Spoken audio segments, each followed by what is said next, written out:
मोक्षमार्गस्य नेतारं भेतारं कर्मभूभृतां ज्ञातारं विश्वतत्त्वानां वन्दे तद्गुणिलब्धये। वंदे तद्गुणिलब्धये। बोलिए चौबीसों तीर्थंकर भगवान की जय।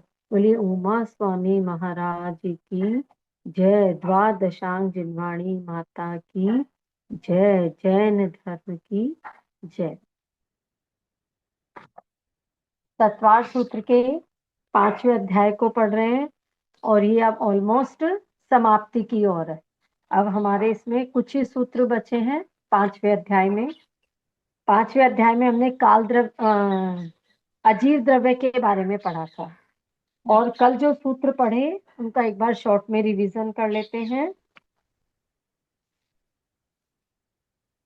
सूत्र नंबर 33 से एक बार रिवीजन कर लेते हैं।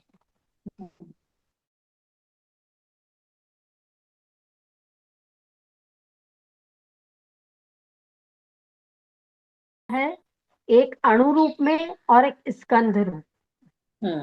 अब अणु क्या होते हैं, आपस में मिलकर के स्कंध बना लेते हैं। तो वो जो अणु स्कंध बना रहे हैं तो उसके लिए क्या नियम है, उन नियमों का इन 4-5 सूत्रों में वर्णन किया है जो मैं अभी बता रही हूँ, है ना, जिनका हम रिवीजन कर रहे हैं कि वो आपस में जैसे अणु अणु मिलकर के स्कंध बन गया तो वो बने कैसे, उनका क्या नियम है बंधने का। ठीक है, तो उन नियमों को पढ़ रहे हैं हम।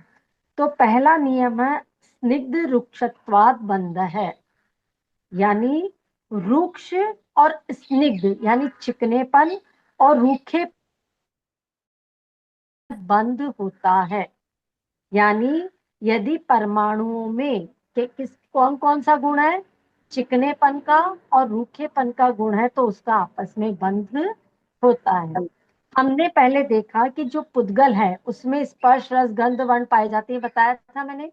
तो स्पर्श जो गुण होता है वो 8 रूप में पाया जाता है। 8 मतलब कैसे, जैसे सूखा, हाँ रूखा रूखा, सूखा, और नहीं रूखा चिकना, कैसे, कड़ा। चिकना, चिकना और रूखा, हल्का भारी, नरम कड़ा, और ये दो क्या थे, ठंडा, कठोर गरम। और ठंडा गरम। ठंडा गरम ये अपन ने 8 गुण पढ़े।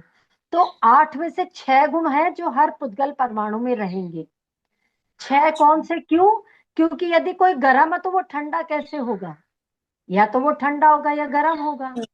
ऐसे ही कोई चिकना है तो वो रूखा कैसा होगा, और यदि कोई रूखा है तो वो चिकना कैसे। तो ऐसे 6 गुण एक उसमें होंगे पुद्गल के। ठीक है, अच्छा। हाँ है ना। अब इसमें से क्या बताया है कि जुड़ने के लिए क्या जरूरी है, तो उसके लिए बताया या चिकनापन और रूखापन। ये 2 गुण जब है ना, मतलब चिकना रूखे से जुड़ सकता है, या रूखा चिकने से जुड़ सकता है, या रूखा रूखा भी जुड़ सकता है, चिकना चिकना भी, लेकिन कब, उसके लिए भी नियम है। तो पहला बंध का नियम समझ में आ गया कि कब बंधेंगे पुद्गल के परमाणु आपस में, जब उनमें स्निग्ध का और रुक्षत्व का गुण होएगा, यानी बाह्य कारणों से या बाह्य निमित्त से जो उनमें चिकनापन की पर्याय है उसको हम स्निग्ध कहते हैं। और ऐसे ही बाह्य परिणामों की वजह से जो किसी परमाणु में रूखापन है, जैसे चीनी में है, मिट्टी में है, दरदरा सा होता है ना, वो रूखापन कहलाता है। तो इस तरह से इनके कारण से क्या होता है, बंध होता है। ये बंध का पहला नियम आ गया समझ में। हाँ। चलो, अब दूसरा, न जघन्य गुणाना। अब कह रहे न नहीं होता है जघन्य गुणानाम, जिसमें जघन्य गुण हो उनमें नहीं होगा। क्या नहीं होगा, बंध नहीं होगा। तो ये बंध का दूसरा नियम। अब जघन्य गुण का मतलब क्या, देखो प्रत्येक पुद्गल परमाणु क्या है, आपस में सब पुद्गल परमाणु है ना, उनमें अपनी अपनी शक्ति होती है, अपनी अपनी कैपेसिटी होती है। जैसे अपन जितने संसार में व्यक्ति है, सबकी कैपेसिटी अलग है कि नहीं है ना।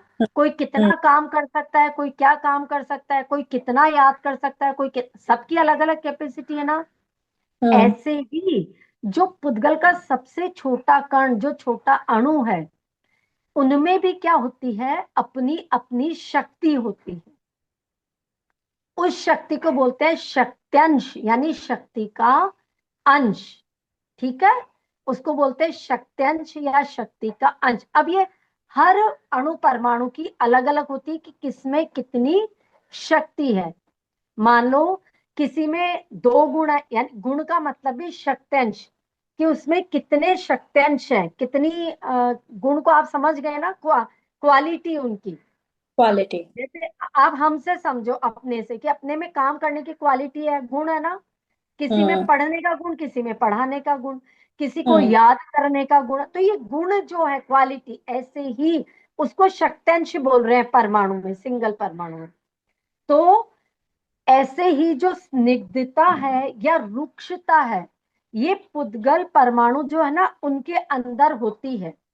लेकिन कितनी कितनी होती है, अगर उनमें एक ही है, अगर एक पुद्गल परमाणु में केवल एक ही है, मतलब एक शक्त्यंश ही है, तो फिर उसका किसी के साथ बंध नहीं होगा। ठीक है, हो सकता है एक में दो है, चार है, पांच है, तब तो उसका बंध हो जाएगा सबके साथ में। लेकिन यदि उसका केवल एक ही गुण उसके अंदर है, तो फिर उसका किसी के साथ में बंध नहीं होगा। तो ये बंध तो का दूसरा। हाँ बोलो। ये जो आप दो या चार कह रहे हैं गुण होना, तो वो जैसे चिकना रूखा ये सब ऐसे, या चिकना हाँ चिकना ही?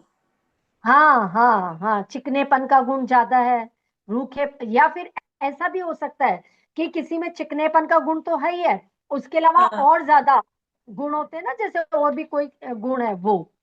तो जिसमें केवल एक ही गुण है ना, तो उसका तो किसी के साथ बंध नहीं होएगा। लेकिन यदि एक से ज्यादा गुण उसमें विद्यमान है, तो उसका दूसरे के साथ में बंध हो जाएगा। क्लियर हो गया, ये दूसरा नियम समझ में आ गया। अब इसका जैसे इसमें देखो। एग्जाम्पल भी, कुछ हाँ एग्जाम्पल से बता रही समझा। हूँ, हाँ ये देखो आपको मैं बता रही हूँ। जैसे एक गुण वाला स्निग्ध परमाणु है ना, उसमें स्निग्ध का केवल एक ही गुण है, तो वह अन्य एक गुण वाले या किसी में किसी कोई दूसरा पुद्गल परमाणु है जिसमें तीन चार पांच गुण है स्निग्ध के, है ना, लेकिन फिर भी उसका किसी के साथ बंध नहीं होगा, है ना। एक, क्योंकि उसमें क्या था, एक ही गुण था, तो ये समझ लो जिसमें केवल एक ही गुण है, तो वो हमेशा अकेला ही रहेगा, उसका किसी के साथ बंध नहीं होगा, है ना। ठीक ऐसे है। ही, हाँ ऐसे ही देखो, एक गुण स्निग्ध वाला परमाणु है, तो उसका कोई दूसरा ऐसा अणु जिसमें एक ही गुण रुक्ष का है, तो हम्म। उसका उसके साथ में भी बंध नहीं नहीं। होगा। क्योंकि हमने क्या कहा कि स्निग्ध वृक्ष मिल जाते हैं, पर अगर एक एक गुण है तो नहीं मिलेगा। ठीक है, तो वो किसी भी कंडीशन में आपस में उनका बंध नहीं नहीं। होगा। ठीक है। ये आ गया समझ में दूसरा बंध का नियम। हाँ। ठीक है, तीसरा, बंध का तीसरा नियम, गुण साम्य सदृशानाम, यानी इसको देखो, गुण यानी गुण, साम्य यानी समान। समानता, समानता, साम्य मतलब समानता, सदृशा नाम एक जैसे, या दो, इसमें एक में ही दो चीजें बता दी। पहली चीज तो ये बता दी कि गुणों की समानता होने पर भी, ये पीछे है ना सदृशा नाम, यानी उनका भी बंध नहीं होगा, यानी गुण एक जैसे हैं तब भी उनका आपस में बंध नहीं होगा। जैसे मान लो दो कागज ले लिए हमने, ठीक है, दो कागज को लेकर के आपस में चिपका रहे ऐसे ही कि भाई ये मिल जाए, तो क्या मिल जाएंगे वो, नहीं। चिपक जाएंगे क्या, नहीं नहीं। चिपकेंगे ना। हाँ, हाँ। क्योंकि वो क्या एक जैसी चीज है, दोनों बिल्कुल समान। ठीक है, एक जैसे समान हो गए तो वो नहीं चिपकेंगे। और कब नहीं चिपकेंगे, सदृशाना, यदि उनमें एक जैसे ही गुण हैं तब भी वे आपस में नहीं चिपकेंगे। जैसे मान लो आटा है, आटे के अंदर आप आटा ही मिलाओ, एक जैसे है ना, दोनों सदृश हैं, तो क्या वो हम्म। आपस में बंध जाएगा, आटा आटे से बंध जाएगा क्या, नहीं नहीं। बंधेगा। और यदि आप आटे में जरा से ड्रॉप पानी की भी डाल दो, तो वहीं पर वो आटा बंध जाता है कि नहीं बंध जाता है, बंध हाँ। जाता है ना। तो कब बंधा? जब दूसरी तरह का कोई अलग ही गुण वाली क्वालिटी का पदार्थ उसमें मिला तो वो चिपक गया, बंध गया, है ना। तो हम्म। इस इसमें दो तरह के नियम, दो एक ही में दो नियम आ गए। पहला वाला तो क्या, जो एक जैसे हैं बिल्कुल, वो आपस में उनका बंध नहीं होगा, जो समान है बिल्कुल। और दूसरा है, एक जैसे ही है दोनों, और एक जैसे ही गुण वाले भी आपस में उनका बंध नहीं होता है। तो देखो तो तीन, कितने नियम हो गए अभी तक? तीन।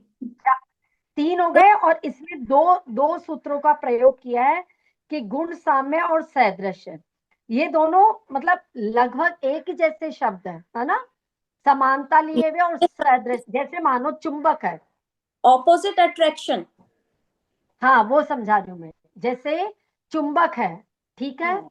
अब चुंबक को आप क्या करते हो, नॉर्थ वाला पोल है और दूसरे चुंबक का भी नॉर्थ पोल है, दोनों को आप साथ में कितना भी लाओ, वो एक दूसरे की तरफ अट्रैक्ट नहीं होंगे, नहीं एक होगा। दूसरे की तरफ आकर्षित नहीं होंगे।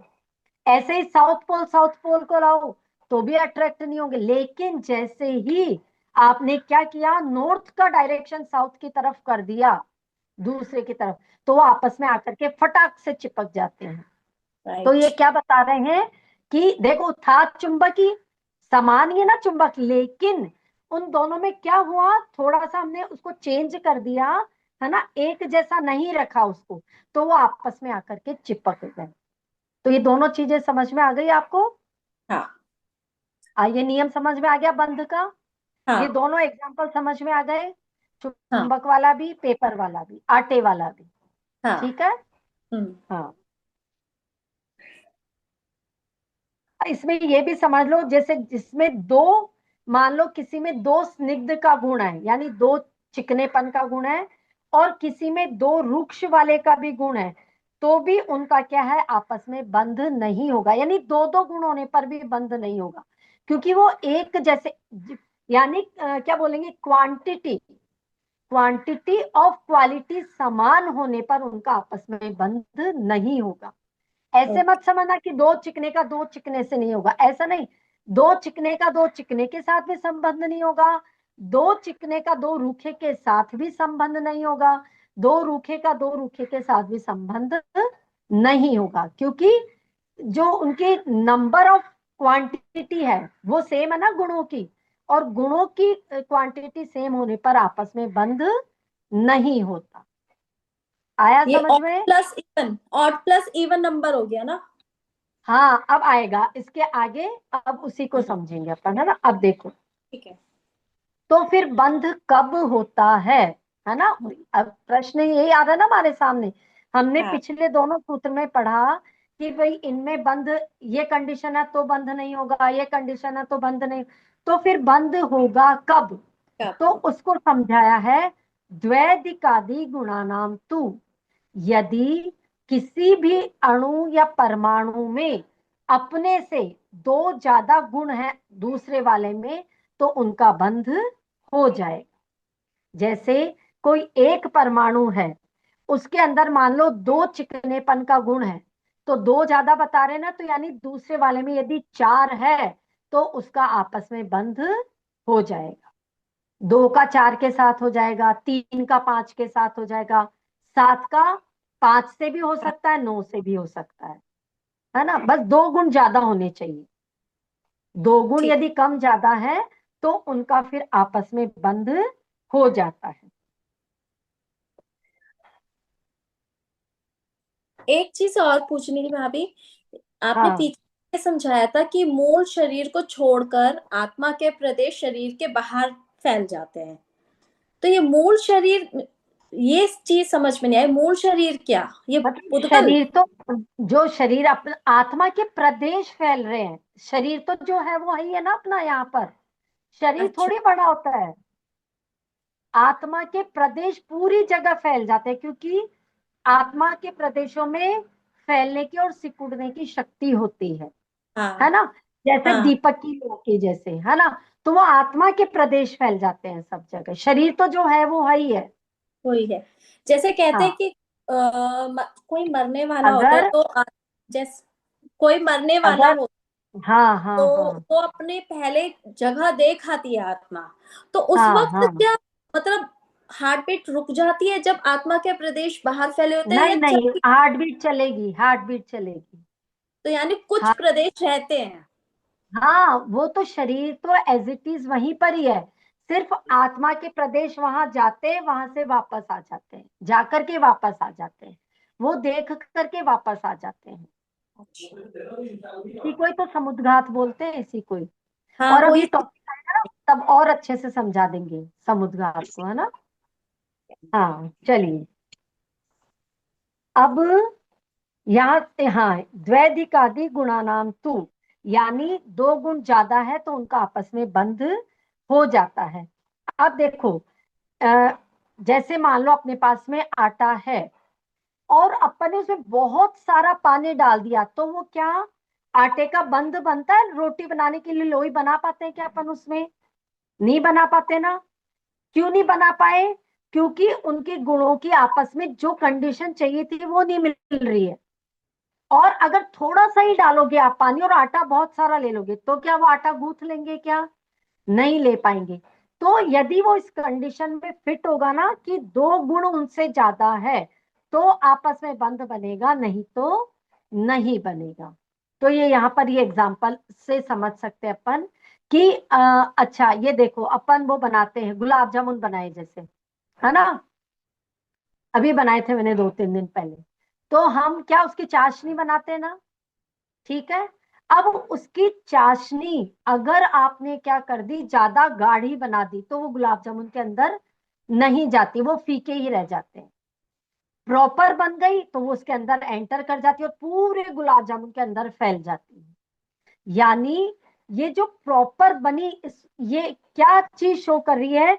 द्वैधी गुणा नाम, तो दो गुण अगर उससे ज्यादा हो गए उसमें, तो उनका बंध आपस में बंध जाएगा, नहीं तो नहीं बनेगा। आया समझ में? अब देखो आगे, फिर इनका जब बंद हो जाता है आपस में, तो रिजल्ट क्या मिलता है? तो उसके लिए अगला ये सूत्र था, बंधे दिको पारिणामिको च, यानी बंध बंधने से क्या हुआ था? बंधे दिको, जिसमें अधिक गुण थे, तो वो क्या करता है? उसी के नाम से वो चीज या वो जो स्कंद बना है वो जाना जाएगा, उसी के नाम से जाना जाएगा। ठीक है ना। या जैसे हमने कोई चीज है खाई, जैसे समझ लो गुलाब जामुन खाई, गुलाब जामुन है ना, उसमें वो मीठा पूरा चला गया। अब आपको कोई पूछे कि गुलाब जामुन कैसा, तो आप क्या कहते हो? मीठा है, मीठा ही बोलते हैं ना। तो कोई बोलता है कि इसमें मावे का स्वाद आ रहा है, इसमें मैदा का स्वाद आ रहा है? मीठा ही स्वाद आता है उसमें। तो क्या होता है, जो अधिक गुण वाला है वो कम वाले को अपने अंदर परिणमा लेता है ना। उसी के हिसाब से फिर उसको जाना जाता है। जैसे गुड़ है, गुड़ पड़ा रहता है, उस पर धूल मिट्टी चिपक जाती है, अब वो धूल मिट्टी भी उसी के अंदर एंटर होकर के गुड़ का ही स्वाद देगी वो। क्यों?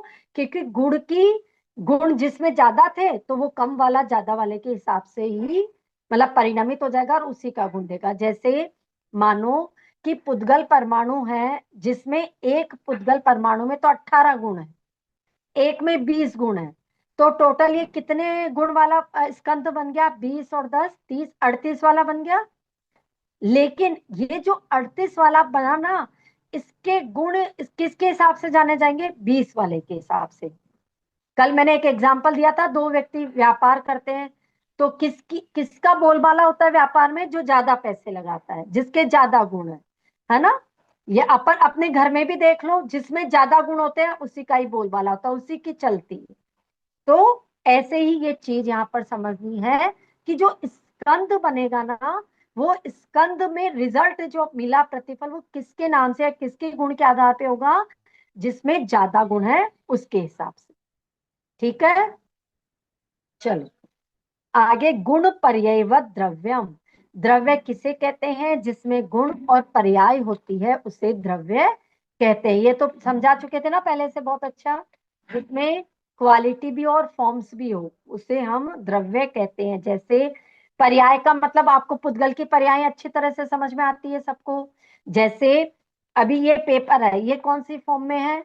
किताब रूप में ना, ये भी तो पुद्गल ही है, पुद्गल है। इसको चाहो तो दूसरे रूप में बदल दो। अब जैसे ये मोबाइल है, मोबाइल को मान लो कोई कुछ दूसरी उसमें चेंज करके किसी ने रिमोट बना लिया इसका, या किसी ने माउस बना लिया, मतलब प्लास्टिक या जो भी बॉडी से कुछ दूसरी भी चीज तो बन सकती है ना। तो जो जिस रूप में रहता है उसको पर्याय बोलते हैं, यानी जिसमें गुण और पर्याय हो उसे द्रव्य कहते हैं। ठीक है। अब आज नया सूत्र, सूत्र नंबर 39। ठीक है, यहां से शुरू करते हैं। कालश्च, हाँ सोनल जी पढ़िए। कालश्च। हाँ, कालश्च का मतलब कालह च, काल है मतलब तो काल, और च का मतलब है भी द्रव्य है। काल भी द्रव्य, ये कैसे लिया हमने? जब हमने शुरू के सूत्र पढ़े थे ना, जहां पे आया था द्रव्याणी, है ना, कि द्रव्य ये सब द्रव्य हैं, जीवाश्च जीव भी द्रव्य है। तो यहाँ पे कह दिया कालश्च, काल भी द्रव्य है। इसको इतना लास्ट में क्यों दिया, शुरू में काल का नाम क्यों नहीं दिया? जहां बताया था अजीव काया धर्मा धर्माकाश पुद्गलाहा, भाई काल को वहां पे क्यों नहीं लिया? काल भी द्रव्य है, जीव को भी दो तीन सूत्रों के बाद ले लिया था, तो काल को इतना एंड में क्यों लिया? इसलिए लिया क्योंकि अगर काल द्रव्य को उस सूत्र में हम लिखते तो काल द्रव्य कायवान हो जाता। उसमें क्या बोला, अजीव काया कायवान, तो वहां तो कायवान द्रव्य की बात कर रहे थे, जबकि काल क्या होता है, काल के काया नहीं होती है ना। काल के वो क्या बोलते हैं उसके, ये मतलब क्या है बोलेंगे, अमूर्तिक द्रव्य है, इसलिए इसकी गिनती वहां पर नहीं करी थी। ये कायवान, काल ऐसा द्रव्य जो कायवान नहीं है, इसलिए इसको वहां। अब देखो, अगर इसको वहां ले लेते तो फिर काल की एक एक चीज वहां पे पूरी अलग से डिस्क्राइब करनी पड़ती। तो क्योंकि वहां पे पहले कायवान की बात चल रही थी तो सारा पहले उनको समझा दिया, अब लास्ट में काल द्रव्य को ले लिया। अब काल द्रव्य के बारे में बता रहे हैं। तो काल द्रव्य में क्या होता है, देखो काल द्रव्य जो है वो कैसे होता है, जितना लोक है ना, लोक का नक्शा जो है, उसके जितने प्रदेश हैं लोक में, असंख्यात प्रदेश है लोक में, तो काल के भी असंख्यात प्रदेश है, यानी हर एक प्रदेश पर काल द्रव्य विद्यमान है, हर एक प्रदेश पे। और ये हर एक द्रव्य में जो काल द्रव्य विद्यमान है उसको बोलते हैं कालाणु। क्या बोलते हैं? कालाणु। हर लोक के हर एक प्रदेश पर काल द्रव्य विद्यमान है, इसलिए इसे कालाणु कहते हैं। अब आप कहोगे कैसे हो सकता है कि लोक के हर प्रदेश में काल का एक एक द्रव्य है? तो देखो, एक कांच की बोतल है होती है जैसे, ठीक है, उस एक कांच की बोतल में हम अगर रत्न भर देते हैं तो वो पूरी जो बोतल है ना, सारे रत्न उसमें समा गए। कहने के लिए बोतल कितनी है, एक, लेकिन उस एक में कितने समा गए, रत्न समा गए कि नहीं समा गए? ऐसे ही ये पूरा जो लोक एक है, लेकिन इसके हर एक प्रदेश पर कालाणु विद्यमान है। मान लो एक घड़ा है, घड़े के अंदर आप मिट्टी डाल देते हो, उस मिट्टी में यदि आप दूध डालो तो वो दूध उसमें समा जाता है कि नहीं समा जाता है? या आप एक दूध लो ग्लास, और उसमें आप चीनी डाल दो, वो चीनी घुल जाती है, पता भी नहीं चलता, अलग से दिखती भी नहीं है कहाँ। तो ऐसे ही जो काल द्रव्य का सबसे छोटा जिसको बोलेंगे कालाणु, वो लोक के हर एक प्रदेश पर विद्यमान है। ठीक है।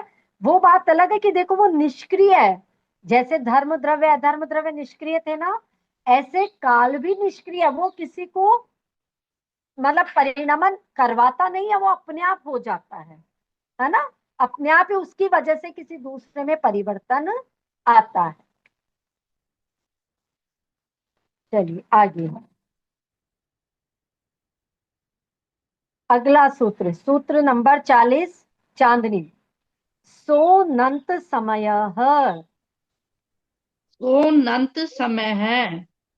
हाँ, सो मतलब वह है, अनंत, अनंत का मतलब अनंत, इंफिनिटी। समय, समय वाला है, वह अनंत समय वाला है। कौन?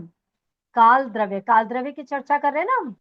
तो वह का मतलब ये जो काल द्रव्य है, ये क्या है? अनंत समय वाला है। काल में अनंत समय। देखो, समय कभी नष्ट होता है क्या? मतलब पूरी तरह से कभी ऐसा हुआ है कि भाई अब तो समय खत्म ही हो गया, बस अब आगे समय ही नहीं है? ऐसा तो कभी नहीं होता ना। हाँ, ये है कि पहले वाला समय चला गया पर नया समय आ गया, मतलब उसके बाद आगे वाला।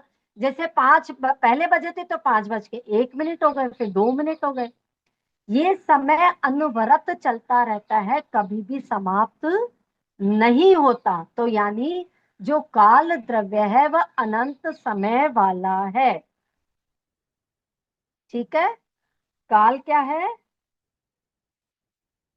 अनंत समय वाला है। देखो, काल द्रव्य से भी हमें शिक्षा लेनी चाहिए। काल द्रव्य से क्या शिक्षा ले सकते हैं? समय कभी रुकता है क्या?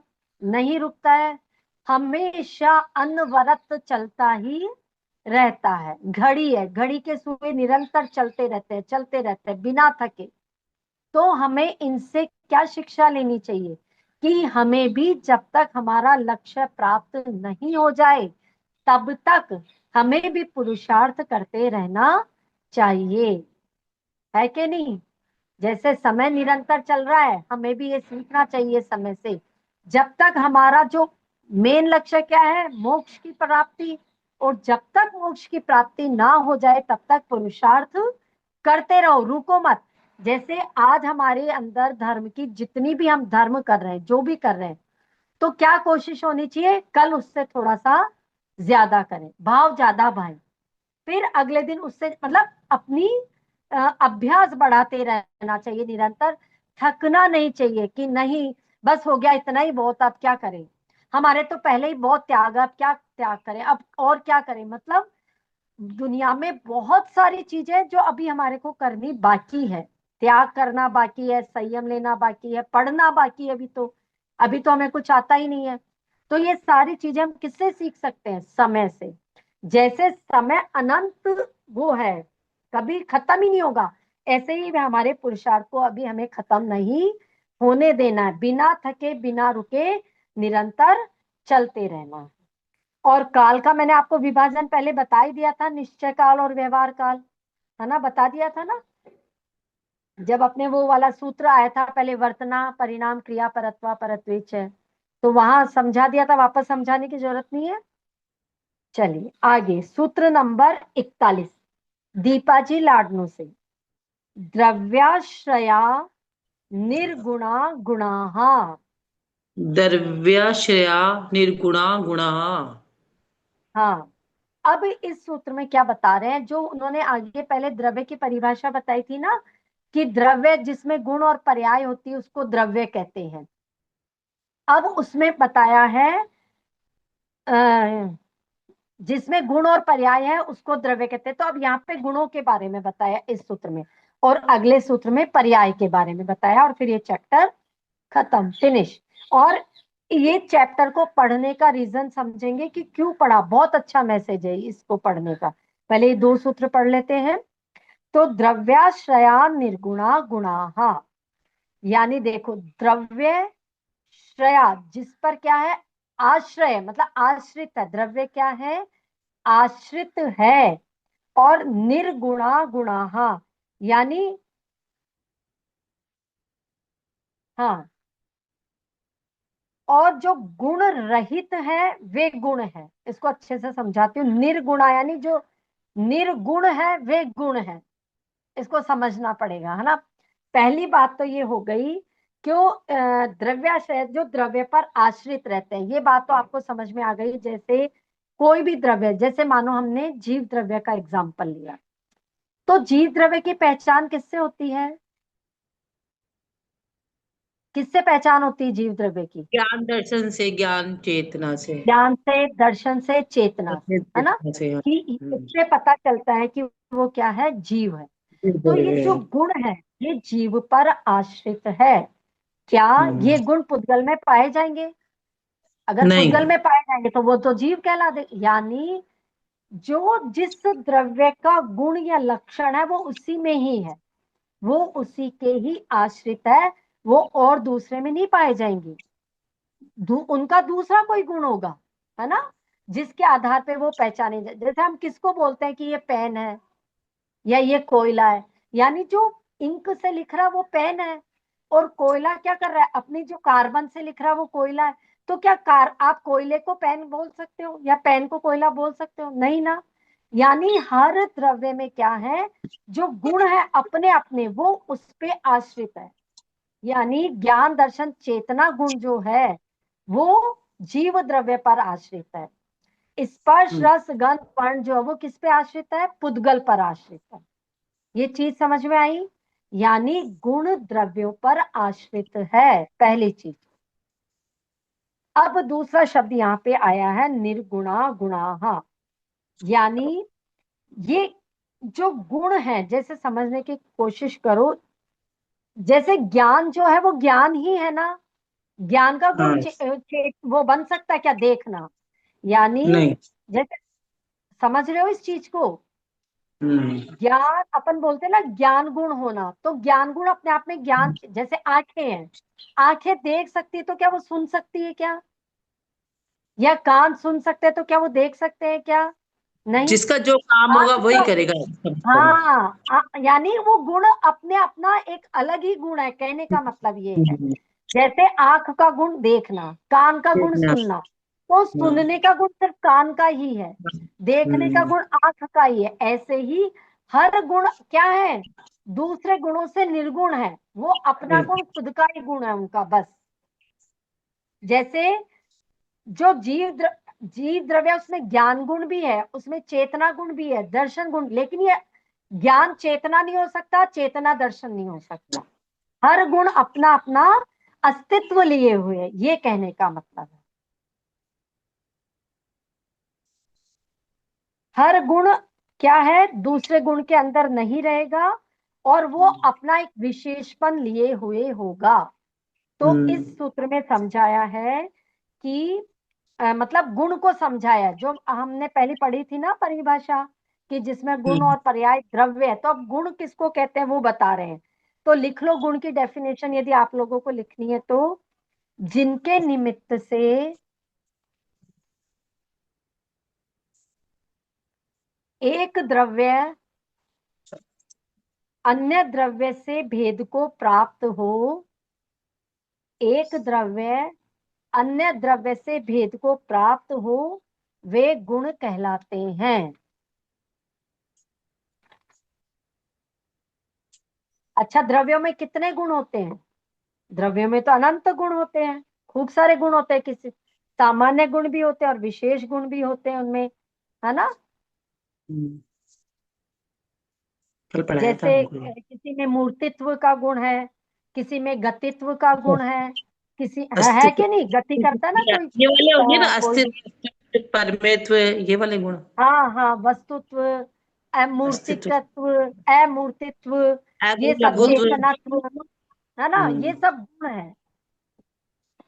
वहां पे अब गुण के वापस लास्ट बोल। सूत्र है, गुण वाली वापस बोल दो एक बार।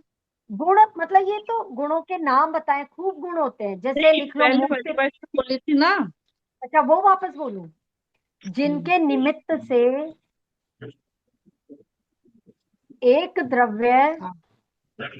अन्य द्रव्य से भेद को प्राप्त हो, वे गुण कहलाते हैं। भाई अपन जीव और अजीव को किस आधार पर डिफ्रेंशिएट कर पा रहे हैं? ज्ञान दर्शन चेतना के आधार पर ही तो फर्क कर पा रहे हैं ना, ऐसा। अब सूत्र नंबर 42, हाँ सोनल जी, तद्भाव है परिणाम है। तद्भाव है परिणाम है। हाँ, तद यानी उसका भाव ही परिणाम है, उसका जो भाव है, उसका किसका, द्रव्य का जो भाव है वही परिणाम है, समझो इसको। यानी इसमें पर्याय को समझा रहे हैं कि जो जिस रूप में रहता है ना उसी को ही परिणाम या पर्याय कहते हैं। परिणाम मतलब पर्याय, पर्याय किसको बोलेंगे, जो जिस फॉर्म में रह रहा है। जो जिस रूप में है, जैसे पुद्गल कई रूपों में है ना। अभी जैसे मोबाइल देखेंगे तो पुद्गल कौन सी पर्याय में हो गया, मोबाइल फॉर्म में, कोई लैपटॉप फॉर्म में है, कोई बॉक्स फॉर्म में है, कोई मोबाइल स्टैंड की फॉर्म में है, कोई पेन की फॉर्म में। ये जो जिस रूप में रह रहा है भाई वही उसकी पर्याय है। जैसे अभी हम कौन सी फॉर्म में, हम मनुष्य फॉर्म में, मनुष्य की पर्याय है।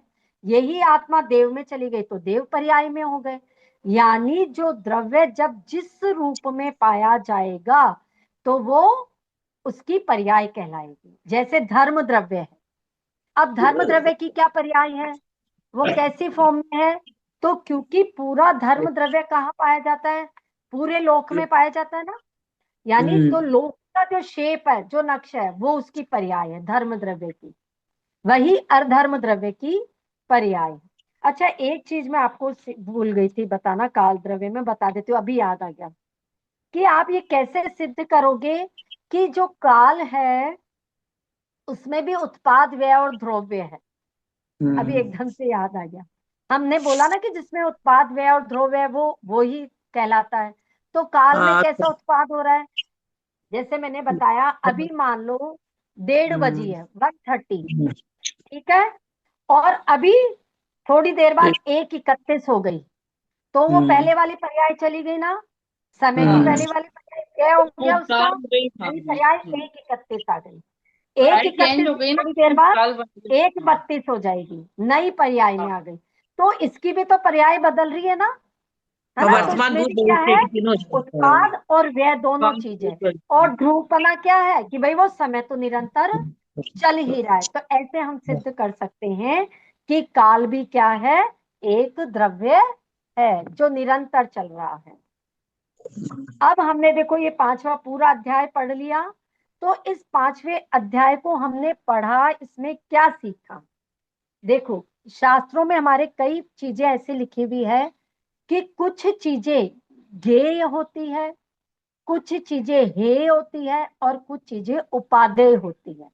ज्ञेय का मतलब होता है जानने योग्य, हेय का मतलब होता है छोड़ने योग्य, और उपादेय का मतलब होता है धारण करने योग्य। अब हमने ये जो 5वां लेसन पढ़ा, इसमें अजीव द्रव्य के बारे में पढ़ा, पुद्गल के बारे में पढ़ा। तो हमने क्या सीखा इसमें कि ये जो शरीर बना हुआ है ये क्या है, पुद्गल परमाणुओं से बना हुआ है। हमें आसपास जितना भी जो कुछ दिखाई देता वो सब पुद्गल है। और हम राग द्वेष किस में करते हैं, पुद्गल के साथ ही तो करते हैं राग द्वेष। अगर हम आत्मा के साथ में राग कर लें तो फिर तो कोई बात ही नहीं है। हम किससे करते हैं, पुद्गल परमाणुओं के साथ। लेकिन अब हमने क्या किया, ये लेसन पढ़ा तो हमारे को क्या समझ में आ गया कि राग द्वेष यदि पुद्गल के साथ करेंगे तो हमारा कर्मों का बंध होगा। तो हमें इस कर्मों के बंध से बचना है। तो हमें इनमें राग आदि, क्योंकि हमने देखो जो एक मिथ्या दृष्टि व्यक्ति है उसको तो पता ही नहीं होता ना कि आत्मा क्या है और पुद्गल क्या है। वो क्या समझता है, वो तो ये समझता है कि जो आत्मा है, जो शरीर है वही आत्मा है। उसकी तो गलत फहमी है ना उसको तो।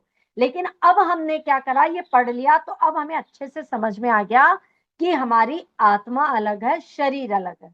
तो अब हमें इस शरीर में आसक्ति नहीं करनी है। हमें आत्मा का स्वरूप समझ में आ गया। जैसे अब हमें क्या समझ में आया, जो देख रहा है वह तो आत्मा है, लेकिन जो दिख रहा है वो आत्मा है क्या, जो दिख रहा है वो तो सब पुद्गल है। जो सुन रहा है वो